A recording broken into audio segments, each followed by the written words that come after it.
स्वागत है आपका कौशल क्लासेस में। आज हम बात करेंगे अकबर काल का पार्ट नंबर 2, जिसमें हम आज जानेंगे कि अकबर ने किस तरह से अपने दरबार में नवरत्न रखे हुए थे। अकबर की इंपॉर्टेंट जो वर्क किए गए उनके बारे में हम जानेंगे, और अकबर के द्वारा किस सन में क्या हटाया गया, क्या लगाया गया, उसके बारे में हम जानेंगे। और अकबर के द्वारा हम इस पूरे लेक्चर में ये जानना चाहेंगे। हम शुरुआत करते हैं, जो अभी तक हमने पढ़ा है उसके बारे में रीकैप कर लेते हैं जस्ट फॉर अ मिनट। 1526 में मुगल काल की शुरुआत होती है अकबर के दादा बाबर के द्वारा। उसके बाद उनके पिता हुमायूं, जो 1556 में जिनकी सीढ़ियों से गिर के मृत्यु हो जाती है। इन सब ने मिलके कुल मिला के 6 फेमस लड़ाइयां लड़ी। पहली लड़ाई थी पानीपत की, दूसरी लड़ाई थी खानवा की, चंदेरी की, घाघरा की, ये बाबर ने लड़ी। उसके बाद चौसा और बिलग्राम की जो लड़ाई थी वो हुमायूं ने लड़ी। अकबर जो था 1556 में हेमू के साथ पानीपत का द्वितीय युद्ध लड़ता है। 1576 में हल्दी घाटी का जो फेमस युद्ध है, ये तो हमारी फेमस युद्ध के बारे में बात हो गई। आज हम बात करेंगे अकबर के द्वारा जो सन है, जिनमें अकबर ने किस सन में क्या किया, जन्म से लेके उसकी मृत्यु के बीच में, उन सब के बारे में हम बात करते हैं। तो सबसे पहले जो मोस्ट इंपॉर्टेंट ईयर है वो है 1542। तो 1542 में क्या होता है कि 1542 में अकबर का जन्म होता है। अकबर का जन्म होता है, और जन्म अकबर का कहां होता है? अमरकोट में। अमरकोट में अकबर का जन्म होता है। किसके? एक हिंदू राजा के यहाँ, हिंदू राजा के यहाँ। ये तो अकबर का जन्म हो गया। और इसके बचपन का नाम जलाल था, जो हम पिछली क्लास में भी जान चुके हैं। इतना जन्म से रिलेटेड ये इससे क्वेश्चन आता है। तो ये तो हो गया इसका जन्म 1542। दूसरा जो है ईयर आती है 1556। तो 1556 में क्या होता है? अकबर का राज्याभिषेक होता है। अकबर का राज्याभिषेक होता है, और राज्याभिषेक होता है, और इसी ईयर पे हेमू और अकबर की लड़ाई होती है। कहां? पानीपत के मैदान में, जिसको हम पानीपत सेकंड के नाम से, लड़ाई को पानीपत सेकंड के नाम से भी जानते हैं। अगला होता है 1560। तो 1560 जो ईयर है अकबर के लिए, वो इंपॉर्टेंट इसलिए है क्योंकि जो बैरम खां था, जो इसका संरक्षक था बैरम खां, उसको इसने भगा दिया, उसको इसने अपदस्थ कर दिया, उसको इसने जो अपना पद था उससे अपदस्थ कर दिया, भगा देता है बैरम खां को। क्योंकि 1556 में ईरान के राजा बैरम खां को भेजते हैं कि जाइए अकबर की रक्षा कीजिए और अकबर को और मुगल शासक को इंडिया में आगे बढ़ाइए। अगला जो चीज आती है, अगला जो ईयर आता है वो आता है 1561 और 1562। सॉरी, इसमें ये क्या करता है? दास प्रथा का अंत करता है। तो 1562 में बाबर क्या करता है? दास प्रथा का अंत करता है।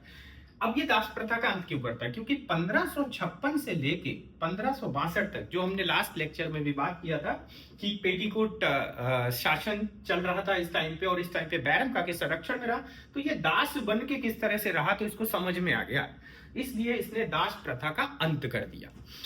अब 1563 आता है, 1563। 1563 में क्या करता है? ये तीर्थ कर। और 1562 में इसकी शादी हो जाती है एक हिंदू रानी के साथ, जो आमेर के राजा की पुत्री थी। आमेर के राजा की पुत्री के साथ जब इसका विवाह होता है, तो 1563 में ये क्या करता है? तीर्थ कर समाप्त कर देता है।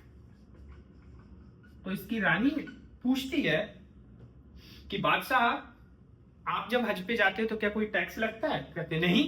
तो फिर हिंदुओं को तीर्थ जाने पे टैक्स क्यों लगता है? तो अकबर को बहुत सारे डिसीजंस ऐसे होते थे, या आज भी हैं, जो पता ही नहीं होते कि ये कोई चीज, ये कोई कानून ये चल रहा है। तो इसको ये पता ही नहीं था कि तीर्थ कर भी हिंदुओं पे लगता है, तो इसने तुरंत कहा भाई ये खत्म किया जाए। तो 1563 में अकबर ने तीर्थ कर समाप्त कर दिया। अब आता है ईयर 1564। 1564 में क्या करता है?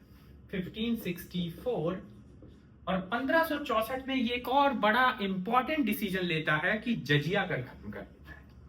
जजिया जो कर है वो भी लगाया जाता था, वो हमारा खत्म कर देता है, समाप्त कर देता है। ये सारे क्वेश्चंस इंपॉर्टेंट क्वेश्चंस हैं जो मेरे एग्जाम में भी पूछे जाते हैं अकबर से रिलेटेड। 1571 1571 में एक और इंपॉर्टेंट डिसीजन लेता है, ये फतेहपुर सीकरी की स्थापना करता है। और किस चीज की स्थापना करता है? फतेहपुर सीकरी की स्थापना।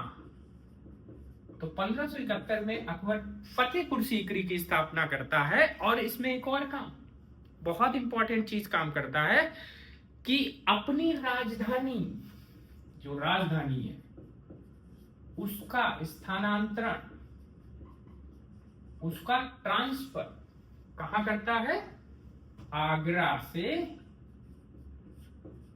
फतेहपुर सीकरी। ये भी एक बहुत इंपॉर्टेंट पॉइंट है इसका कि अकबर अपनी राजधानी को कब ट्रांसफर करता है।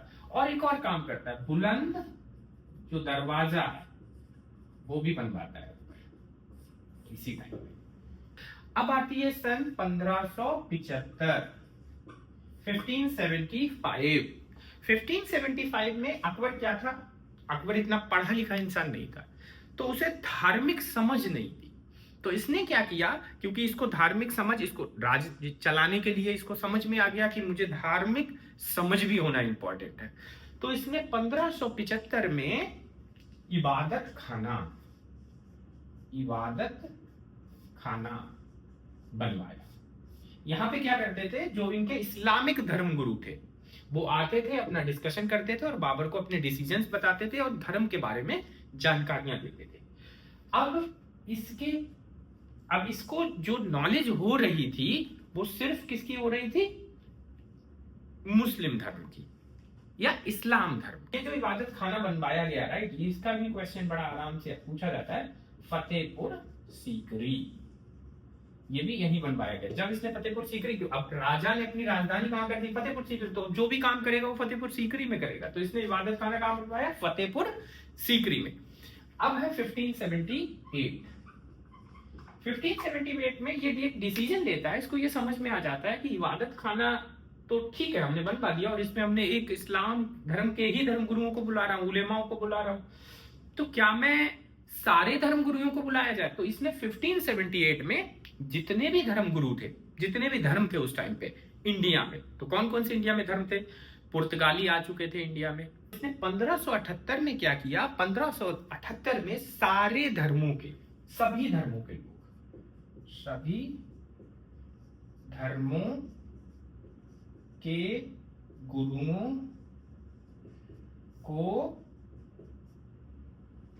को अलाउ किया, इबादत खाने में आइए और बहस करिए। तो ये जो थे सभी धर्मों के 1578 में किया। तो इबादत खाना बनवाया 1575 में। 1578 में इसमें सभी धर्म गुरुओं के लोगों को अपने इबादत खाने में इनवाइट किया कि आइए और बहस करिए आगे। अब आती है सन, बड़ा इंपॉर्टेंट सन है 1579। अब क्या हुआ कि जब ये सारे धर्म गुरु एक जगह पे आए, तब इसको ये समझ में आया कि सबका एक ही चीज है, हर धर्म का एक ही मानना है कि आपस में अच्छे से रहिए, झूठ नहीं बोलिए, सच पे चलिए और भाईचारे के साथ रहिए, ये हर धर्म कह रहा है। तो इसने क्या किया 1579 में, और इसे बहुत सारे कॉन्फ्लिक्ट्स भी मिले कुछ कुछ चीजों पे, तो इसने क्या किया, एक मजहरनामा की स्थापना की। मजहरनामा, जिसको बोलते हैं मजहर की स्थापना। अब इस मजहर से क्या हुआ कि इसको ये प्रिविलेज मिल गया कि धर्म के मामले में अगर कोई डिसीजन फंसता है तो उस डिसीजन को राजा, जो मेरे बादशाह का जो डिसीजन होगा वो माना जाएगा। अगर कोई चीज 3 4 5 चीजों में फंस गई तो वो जो है मजहरनामा के हिसाब से राजा ने जो बोल दिया वो सर्वोच्च होगा, वही माना जाएगा। ठीक है। अब 1580 आती है, 1580। तो 1580 में बड़ा ही इंपॉर्टेंट काम होता है। 1580 में बड़ा ही इंपॉर्टेंट काम होता है, दहशल व्यवस्था लागू होती है। सन आती है 1580 और इसमें दहशल व्यवस्था या हम बोले दहशल बंदोबस्त, जिसको इसने नाम दिया था दहशल बंदोबस्त। तो दहशल जो बंदोबस्त लगाया था इसने, ये क्या चीज थी दहशल बंदोबस्त? दहशल बंदोबस्त में क्या था, ये राजा टोडरमल के द्वारा एक सुझाव दिया गया था दहशल बंदोबस्त सिस्टम का। इस सिस्टम को हम जब्ती सिस्टम भी है, इसको हम दूसरा जब्ती सिस्टम भी बोलते थे दहशल बंदोबस्त को। तो इसमें ये करते क्या थे कि जमीन जो थी, खेती, उसको 4 पार्ट्स में डिवाइड करते थे। जो मेरी खेती होती थी उसको 4 पार्ट्स में डिवाइड करते थे कि ऐसी कौन सी खेती है जो पर ईयर प्रोडक्शन दे रही है, ऐसी कौन सी खेती है जिनमें 2 साल पे प्रोडक्शन हो रहा है, ऐसी कौन सी खेती है जिसमें 3 साल पे, ऐसी कौन सी खेती है जिसमें 4 साल पे प्रोडक्शन हो रहा है। तो करना क्या है कि लास्ट 10 ईयर, जो भी 10 साल है, टोटल प्रोडक्शन का सम करो। टोटल प्रोडक्शन का सम करके उसका 25% जो कर है वो किसको दे दो? टैक्स दे दो राजा को या अकबर को दे दो। तो इसने जो कर लगाया, क्योंकि पहले के टाइम पे जो भी टैक्सेस लगते थे वो, या जो भी रेवेन्यू का सिस्टम था वो कृषि से था, तो टैक्स भी किस पे लगेगा? कृषि पे। तो इसलिए दहशल जो व्यवस्था थी ये बड़ी इंपॉर्टेंट व्यवस्था है। इसमें ऐसा नहीं था कि आपके पास अगर 10 बीघा खेती है तो आप हर साल इतना दोगे लगा, नहीं, आपका प्रोडक्शन कितना हो रहा है, based on production the 25% you have to give it to raja. ठीक है। तो ये आपका दहशल सिस्टम इसने 1580 में लगाया। 1580 के बाद इसने बड़ा इंपॉर्टेंट काम किया, क्योंकि अब ये इबादत खाना बनाने के बाद, अपना मजहर का भी होने के बाद, तो ये सारी चीजें जब 3 साल कंटिन्यू चल गई तो ईयर आती है 1582। और ये क्वेश्चन बहुत ही इंपॉर्टेंट है परीक्षा के एग्जाम पॉइंट ऑफ व्यू से। 1582 तो ईयर आती है जब 1582, तो 1582 में ये क्या करता है, दीन ए इलाही एक धर्म होता है, ये अपना धर्म ही लॉन्च कर देता है। तो दीन ए इलाही धर्म ये लॉन्च करता है, और दीन ए इलाही धर्म जो है 1582 में, 1582 में दीन ए इलाही की स्थापना करता है। इसको एक और नाम भी दिया जाता है, तौहीदी ए इलाही। कंफ्यूजन नहीं, दीन ए इलाही, तौहीदी इलाही एक ही चीज है। और पहला जो इस धर्म को अपनाने वाला इंसान था वो अकबर खुद था। इस धर्म को पहला जो अकबर था वो खुद था। अब आता है नेक्स्ट 1583। 1583 में ये क्या करता है, एक नया कैलेंडर ही लॉन्च कर देता है। 1583 में ये इलाही संवत, अब इसने दीन इलाही धर्म बनाया। जब धर्म बनाया तो इसने सोचा कि अब मुझे कैलेंडर लॉन्च कर देना चाहिए, तो ये दीन इलाही की इलाही संवत लॉन्च करता है। ये इलाही संवत, जिसको हम बोले कि नया कैलेंडर बनाता है। ठीक है। तो ये 1583 तक का हो गया। और अब आता है इसके बाद ये अपनी दक्षिण अभियान चालू कर देता है 1591 से लेके, लेकिन फिर 1601 बड़ा ही इंपॉर्टेंट क्वेश्चन जो कई सारे एग्जाम्स में पूछा जाता है कि अकबर का लास्ट सैन्य अभियान क्या था। तो लास्ट सैन्य अभियान था साउथ में असीरगढ़ पर आक्रमण किया था इसने। तो असीरगढ़ पे इसने 1601 में आक्रमण किया था। 1605 समवेयर इन अक्टूबर 1605 में अकबर जन्नत नशीन हो जाता है या इसकी मृत्यु हो जाती है। और इसको जो दफनाया गया, अकबर को वो जगह दफनाया गया सिकंदरा एक जगह है, और वो जगह कहाँ है? आगरा के पास। ठीक है, तो ये अकबर के इंपॉर्टेंट सन है, जिसमें 1542 में उसका जन्म होता है, 1556 में उसका राज्याभिषेक होता है, 1556 में ही उसका हेमू के साथ एक लड़ाई होती है जो पानीपत का द्वितीय युद्ध कहलाता है। 1560 में संरक्षक बैरम खां को अपदस्थ कर देता है, 1562 में दास प्रथा का अंत करता है, 63 में तीर्थ यात्रा, 64 में जजिया कर समाप्त करता है, 71 में फतेहपुर सीकरी की स्थापना करता है और आगरा से फतेहपुर सीकरी का राजधानी का स्थानांतरण करता है। 75 में इबादत खाना बनवाता है, 78 में इबादत खाने में सारे धर्म गुरुओं को बुलाता है, 79 में मजहरनामा की स्थापना करता है, 80 में 10 साल बंदोबस्त, 82 में दीन इलाही धर्म चलाता है जिसको तौहीद इलाही भी कहते हैं, 83 में नया कैलेंडर इलाही संबत की स्टार्टिंग करता है, 1601 में असीरगढ़ के किले में अकबर का अंतिम अभियान होता है और 1605 में मृत्यु हो जाती है, दफनाया जाता है सिकंदरा में। ये रहे अकबर से रिलेटेड इंपॉर्टेंट क्वेश्चंस जो शताब्दी, जिसमें सन पूछी जाती है कि ये कब हुआ, कहां हुआ, कैसे हुआ। निर्माण कार्य,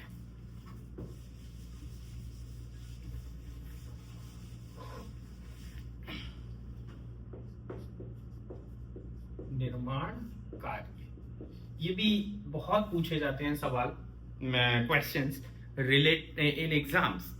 तो सबसे बड़ा इसने जो काम किया, आगरा का लाल किला, आगरा का जो लाल किला ये इसने बनवाया। ये इसने कहां बनवाया? आगरा में। ये इसका पहला काम। इसका दूसरा काम, लाहौर उस समय भारत में ही था, तो लाहौर का लाल किला बनवाया। अब ये लाल किले पे ही डट गया, लाहौर का लाल किला बनवाया। कहां? लाहौर में। ठीक है, अब इसने तीसरा काम क्या किया? इसे अब हम किले की बात करें, इलाहाबाद का किला बनवाया जो आज के टाइम पे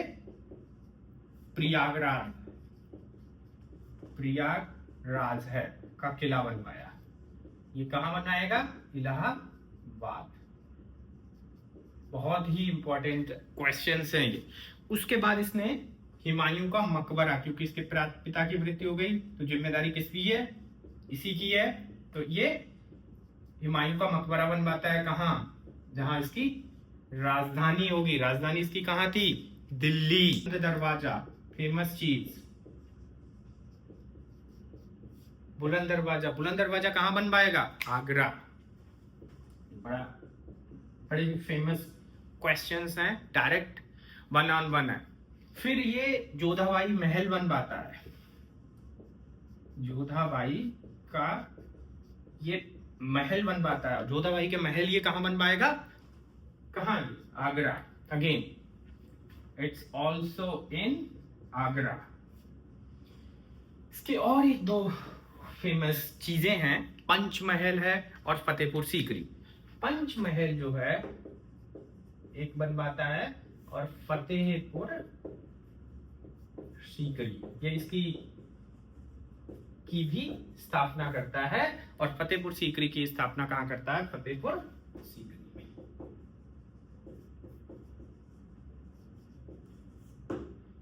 फतेहपुर सीकरी वैसे तो ये आगरा में बना है, राइट। पंचमहल ये फतेहपुर सीकरी। ये तो अकबर से रिलेटेड, जो अकबर ने निर्माण कार्य कराए उनसे रिलेटेड काम है। अब आते हैं अकबर के नवरत्नों के बारे में हम जानते हैं। बहुत ही इंपॉर्टेंट क्वेश्चन जो हर जगह हर एग्जाम में पूछे जाते हैं। अकबर के निर्माण कार्यों के बाद अकबर के नवरत्न। अब हम बात करते हैं अकबर के नवरत्नों के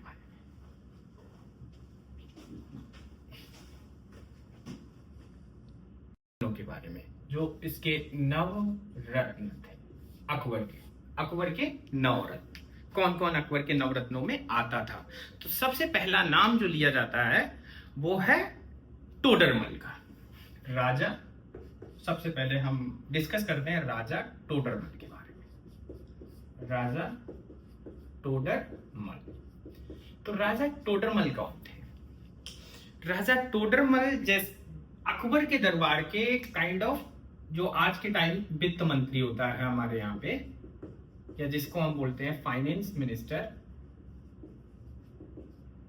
वो थे इसके राजा टोडरमल, अकबर के दरबार के एक वित्त मंत्री, जिनको हम दीवान के नाम से भी बोलते हैं कि ये दीवान थे, जिनको हम दीवान के नाम से भी बोलते हैं। इन्होंने क्या किया था, इन्होंने भूमि सुधार पे काम किया था। भूमि सुधार पे इन्होंने कौन सी व्यवस्था लगाई थी, दहसल व्यवस्था, या जिसको बोलते हैं दहसल बंदोबस्त। दहसल बंदोबस्त की इन्होंने स्टार्ट किया था, किन्होंने, राजा टोडरमल ने, और इसी को बोलते हैं जब्ती व्यवस्था। तो राजा टोडरमल जो थे अकबर के यहाँ पे फाइनेंस मिनिस्टर थे, इनको दीवान भी बोलते हैं। इन्होंने भूमि सुधार पे बहुत सारे काम किए।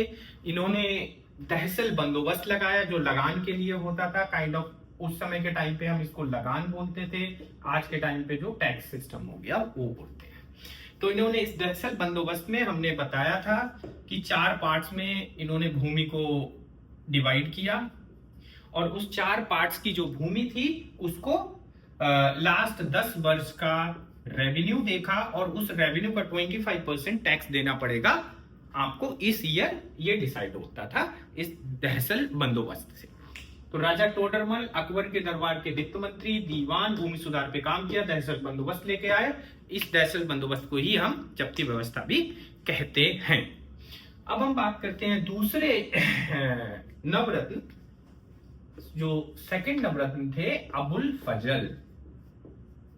अबुल फजल, अबुल फजल चीज के, ये एक, इनको इतिहास या फिर ये दर्शन साहित्य के विद्वान थे। ठीक है, इतिहास या दर्शन साहित्य के विद्वान थे। इन्होंने ही, अबुल फजल आता है बहुत सारा, अकबर नामा लिखा।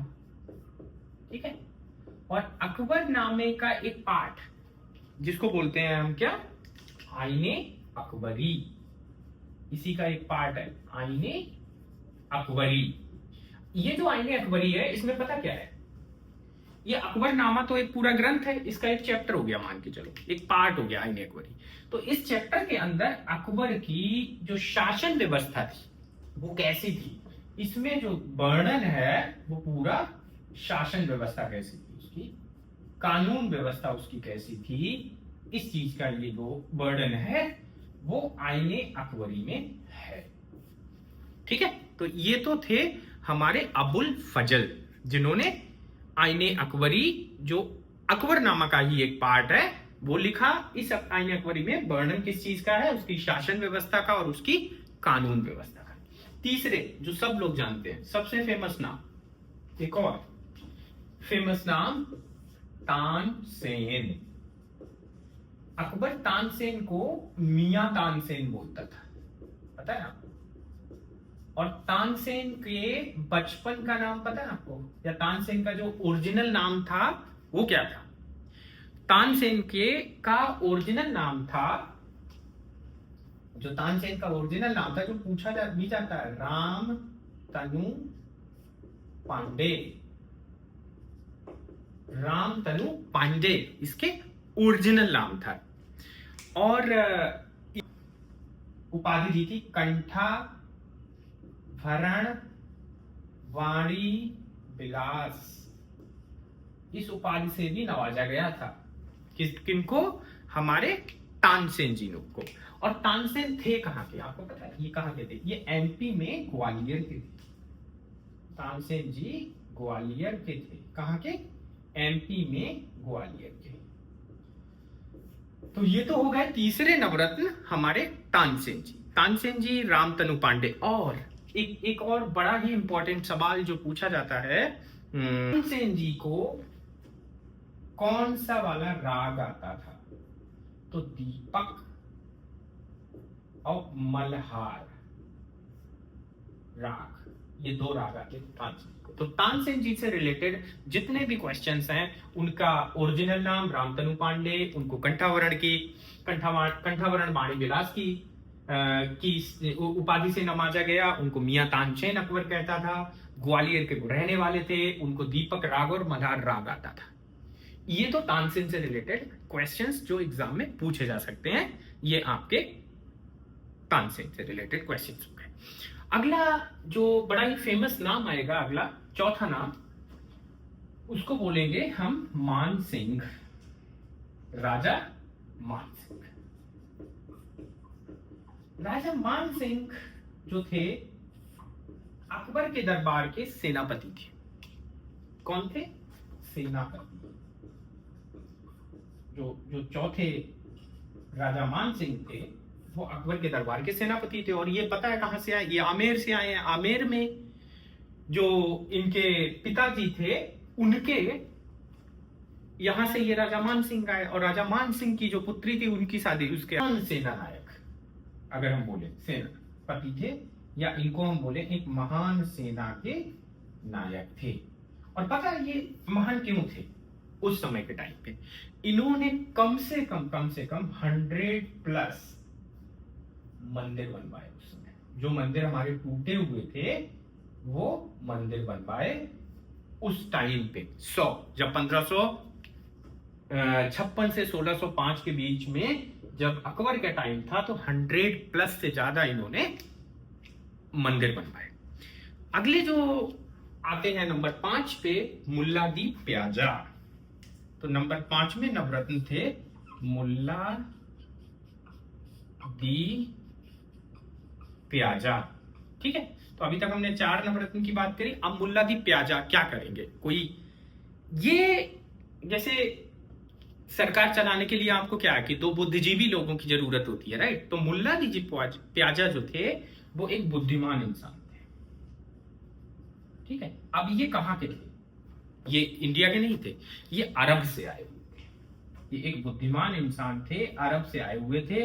इनकी जो रीजनिंग स्किल्स थी वो बहुत अच्छी, इसीलिए आज भी कंपटीशन में तार्किकता, रीजनिंग का ज्ञान करते हैं, राइट? तो ये तार्किक थे मुल्ला दी प्याजा। ये इस अकबर के टाइम के 5वें नवरत्न थे। अब अकबर के 6ठे नवरत्न की बात करते हैं। अकबर के जो 6ठे नवरत्न थे हकीम हुक्काम। ठीक है, हकीम हुक्काम। अब देखो नाम से ही उन्होंने थे अकबर के बहुत अच्छे फ्रेंड थे, मित्र थे। अब क्या होता था, अकबर के ये रसोई वाला जो काम था, जो खाना बनाने का काम था, रसोइया थे। तो ये खाना बनाने का काम करते थे हकीम हुक्काम। उसके एक मित्र थे। अकबर जो खाना खाना था ना, उसको पहले ये खाते थे, उसके बाद अकबर खाता था। और 7वें नंबर पे जो 7th पर्सन था अकबर के यहां पे, वो थे अब्दुल रहीम खाने खाना। अब्दुल रहीम खाने खाना। तो अब्दुल रहीम खाने, बहुत ही जरूरी सवाल, ये बैरम खान के पुत्र थे। सबसे पहली चीज, अब्दुल रहीम खाने खाना कौन थे? बैरम खां के पुत्र थे। इसके दरबार में क्या करते थे? ये कवि और एक साहित्यकार भी थे। अब्दुल रहीम खाने खाना कवि भी थे और एक साहित्यकार भी थे। खाने खाना की जो इसको उपाधि थी, इनका जो नाम था वो था रहीम दास। ठीक है, इसका जो बचपन नाम था वो रहीम दास था। बट इसको खाने खाना की उपाधि किसने दी थी? अकबर ने दी थी। खाने खाना की उपाधि जो थी वो किसने दी? अकबर ने दी। ठीक है, तो अकबर ने इनको खाने खाना की उपाधि, अब खाने खाना की उपाधि जो दी है वो किसी स्पेसिफिक चीज के बाद ही दी होगी। तो जब इसने गुजरात वाली विजय करी, गुजरात विजय जब कंप्लीट करी, उसके बाद इसने अकबर ने खाने खाना की उपाधि दी थी। ये थे अकबर के 7वें नवरत्न। अब हम बात करते हैं अकबर के एक और नवरत्न की बात, नंबर 8, जिसका नाम भी हम सब लोगों ने सुना है। नंबर 8 पे आते हैं फैजी। ठीक है, तो नंबर 8 पे जो अगले नवरत्न आते हैं वो हैं फैजी। फैजी नंबर 8। अब फैजी के बारे में जानते हैं। तो फैजी ने क्या किया, ये जो अबुल फजल, अभी यहाँ ये अबुल फजल है ना, ये फैजी जो थे वो अबुल फजल के बड़े भाई थे। पहली चीज अबुल फजल के ये बड़े भाई थे। अब ये तो एक काम हो गया इनका, एक पहचान ये हो गई कि अबुल फजल जिन्होंने आईने अकबरी रखी, दर्शन और साहित्य में वो थे, उनके ये बड़े भाई थे फैजी। दूसरा ये क्या थे, ये राज कवि भी थे। ठीक है, फैजी को राज कवि की उपाधि भी दी गई। तीसरा फैजी के साथ क्या था, इन्होंने रज्मनामा लिखा। अब ये रज्मनामा क्या है, बड़ा एक फेमस चीज है रज्मनामा। तो रज्मनामा जो है वो क्या है, हमने नाम सुना होगा महाभारत, सुना? यस। तो ये जो महाभारत है, महाभारत का जब इन्होंने फारसी में अनुवाद किया, महाभारत को जब फारसी में अनुवाद किया गया तो उसका नाम रखा गया रज्मनामा। जो किसने किया, फैजी ने। महाभारत का फारसी में अनुवाद रज्मनामा नाम रखा गया। महाभारत का ओरिजिनल किसने लिखा, वेद व्यास ने। जब वेद व्यास ने लिखा तो इसका नाम क्या दिया था, जय संहिता। ठीक है, तो महाभारत का ओरिजिनल नाम क्या था, जय संहिता। जय संहिता से क्या बना, महाभारत। महाभारत से क्या, और महाभारत को फारसी में क्या बोलते हैं, रज्मनामा। और रज्मनामा का मतलब क्या होता है, युद्धों का वर्णन, बहुत सारे युद्ध जिसमें हुए हों उसका वर्णन, वो कहलाता है रज्मनामा। तो हमने अभी तक जो जाने हैं वो राजा टोडरमल के बारे में जान लिया, अबुल फजल के बारे में, तानसेन, अब्दुल रहीम खाने खाना, राजा मान सिंह, मुल्ला दिप्याजा, हकीम हुक्काम और फैजी। 9th नंबर पे कौन आएगा, बीरबल, राजा बीरबल। अब इनके बारे में बताने की मुझे कोई जरूरत नहीं है, सबको पता है, लेकिन फिर भी मैं आपको एग्जाम पॉइंट ऑफ व्यू से बता देता हूं। इनके बचपन का नाम जो था वो क्या था, महेश दास। राजा बीरबल के बचपन का नाम क्या था, महेश दास। इनको भी कविराज की उपाधि दी गई थी, कविराज की उपाधि से इन्हें भी नवाजा गया था। और सबसे फेमस चीज जो इनसे रिलेटेड पूछी जाती है, इसके अलावा अगर अकबर के बारे में कोई पूछता है और बीरबल के बारे में कोई पूछता है, तो जो दीन ए इलाही धर्म है, दीन ए इलाही धर्म अपनाने वाले पहले हिंदू।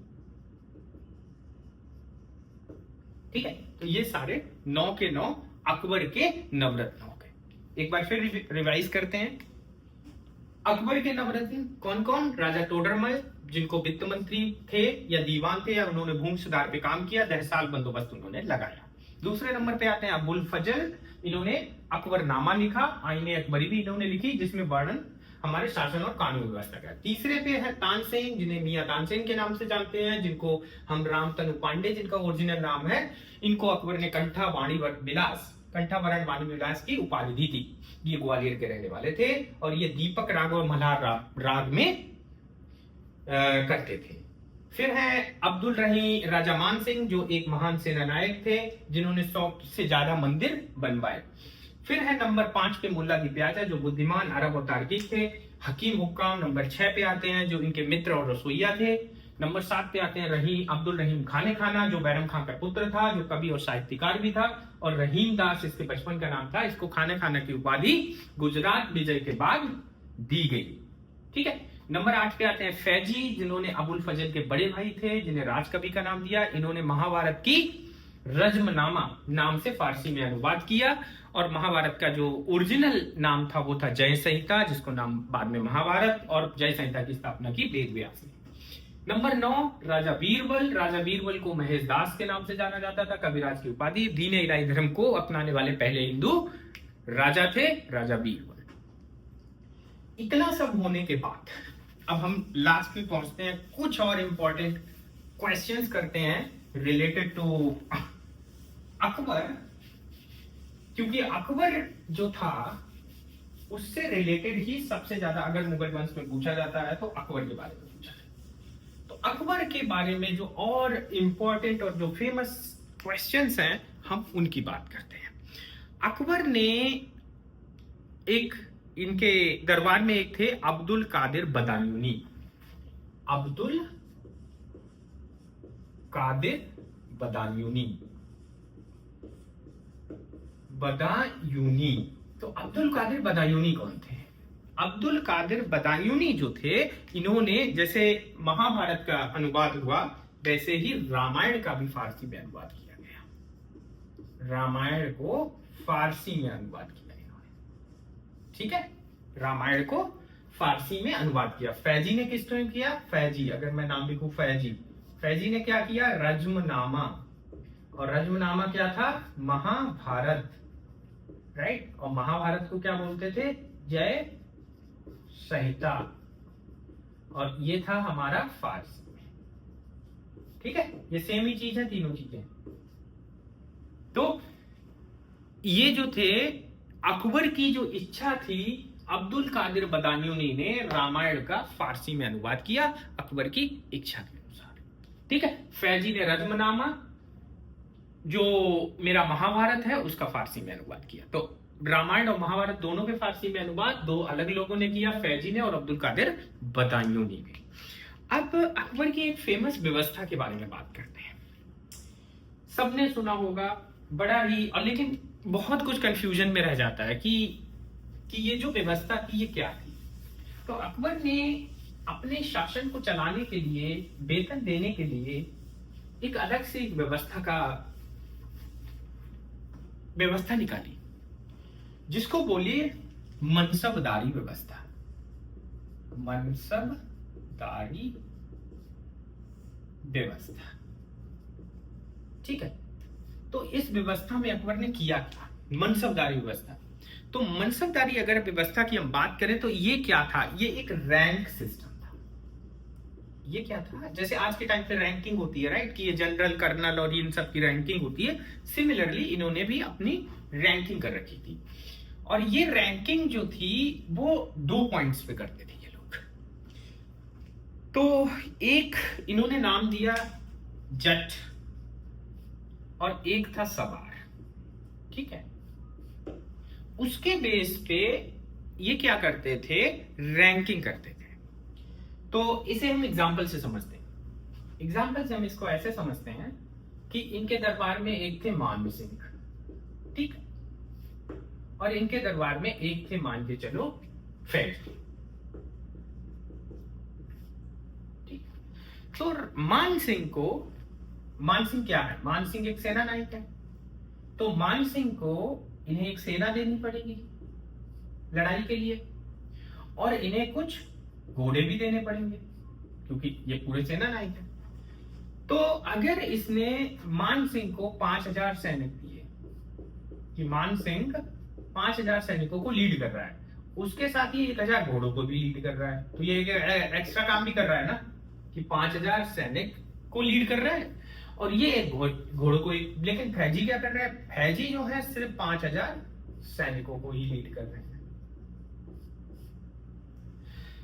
तो इस मनसबदारी व्यवस्था के अनुसार क्या होगा कि मान सिंह सेम रैंक पे है, ठीक है, सेम रैंक पे है, फैजी भी सेम रैंक पे है, लेकिन जो वेतन है मान सिंह का वो ज्यादा होगा। क्यों? क्योंकि मान सिंह 5000 सैनिकों के साथ साथ 1000 घोड़े भी रख रहे हैं। तो राजा इनको जो वेतन देगा वो इनको बोलेंगे कि 5000 मनसब आपको दिए जाते हैं। अब इनके मनसब की जो कीमत होगी, इसका मतलब होता है कि 5000 सैनिकों के बराबर जो वेतन है वो मान सिंह का वेतन हो गया, ठीक है। तो मान सिंह अकेला इंसान नहीं है, जो 5000 सैनिकों को वेतन मिल रहा है उसके बराबर वेतन मिलेगा मान सिंह को, और उसके साथ साथ 1000 घोड़ों के अनुसार जितना भी इसका बनेगा वेतन, ये इसका बोनस हो जाएगा, प्लस पॉइंट हो जाएगा। और लेकिन ये जो है सिर्फ सैनिकों को ही सैन्य व्यवस्था ही देख रहा है, तो इसको जो है घोड़े नहीं देख रहा है, तो इसको जो बोनस है वो नहीं मिलेगा। तो ये थी इसकी शासन व्यवस्था, जिसमें ये क्या करता था, हर बंदे की रैंकिंग भी सेम है लेकिन फिर भी वो कार्य के अकॉर्डिंग, उसके पास क्या और चीज एक्स्ट्रा है उसके अकॉर्डिंग एक डिवीजन कर देता था। ठीक है, तो ये थे आपके